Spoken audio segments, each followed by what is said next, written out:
Thomas Soto. On innove avec vous, Anissa Mbida. L'innovation ce matin va pas plaire à Laurent Cabrol, soyons clairs, puisqu'il s'agit de la Chine qui veut contrôler la météo au-dessus de son territoire. Oui, elle trouve par exemple qu'il pleut pas assez dans le nord du pays, le nord-ouest du pays. Donc elle s'est lancée dans un énorme plan où elle va triturer les nuages pour qu'il pleuve plus, pour mieux irriguer les cultures.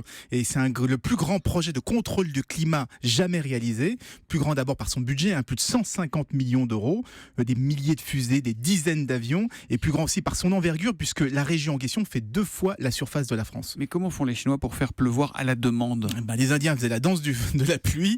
Eux, ils pulvérisent un produit dans les nuages et ce produit va accélérer la condensation et donc créer des petites gouttes de pluie. On appelle ça l'ensemencement des nuages.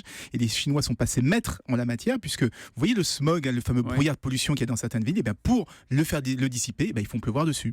Et ils ont même utilisé cette technique pour dégager le ciel au-dessus de Pékin pendant les JO 2008. Il pleuvait tout autour, mais pas sur Pékin. Mais c'est dangereux, il y a des risques, non ?